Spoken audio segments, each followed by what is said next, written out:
everyone wants their point of view to be the point of view and to be their way to be the way. The biggest learning for me as an artist has been that you cannot be an actor and actually be completely disengaged from the reality of the world around you. Similarly for Narkali of Ara, how can I empathize with an ambitious woman in a small town in the performing arts if I don't know what that gaze is when a woman stands on stage in those clothes in these places in a crowd of 2,000 men? Something where your cash is available because, agar hospitalized ho gaye to ghar to nahi bechoge na. So so just at a basic level, there should be handy cash.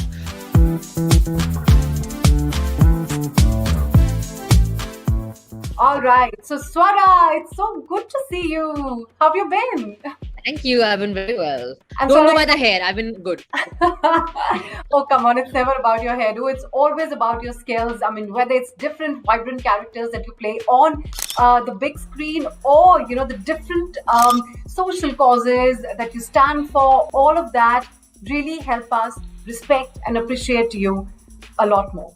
And, it's really interesting to see you now mentor urban youth and help them engage, with rural and marginalized communities.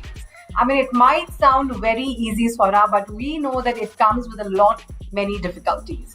How do you think we can really combat these difficulties to achieve the target that we have set for ourselves? I have learned in my education, and when I say education, I don't just mean college and classroom, but just in a more sort of holistic sort of way. I think I've learned that a lot is achieved by being willing to listen to experiences that are unfamiliar to your own and that are not your own and that you don't know about. At a very basic level, I think that all dialogue and all communication should start at that point between whoever it is. As an urban youth and as someone who was born and brought up in the national capital, who had never been to a village, as someone who grew up with a lot of privilege and a lot of sheltering and a lot of comfort, I think that what I've realized is that by willing to open yourself out to that reality, and also which requires unlearning a lot of things that a lot of common sense that you're brought up with, I think the most important thing that happens is that you realize that your truth is not the only truth, and your experience is not the only experience, and therefore your India is not the only India. There are many Indias, and all of them have valid experiences, concerns, demands, aspirations.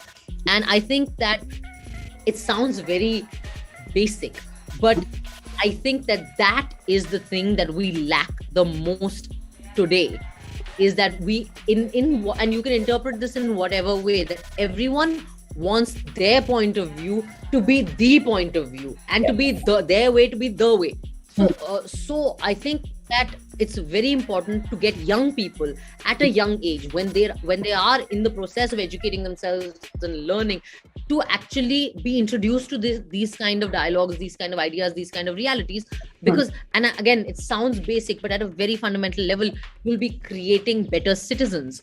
You'll be creating more empathetic citizens. You'll be creating more aware citizens, and all of that will sort of affect the kind of society that we're building in a larger sense. Swara, you've had this beautiful, interesting, very inspiring journey in Bollywood. Of course, you keep coming up, with very interesting projects in the future as well.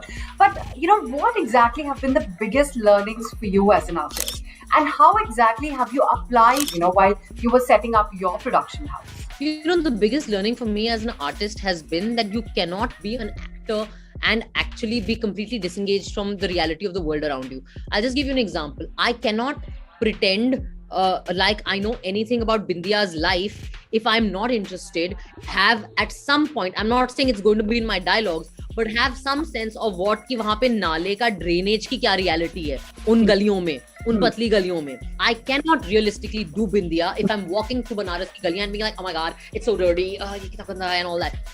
Even if it is filthy, you have to know how people live with squalor or filth, and these are our terms.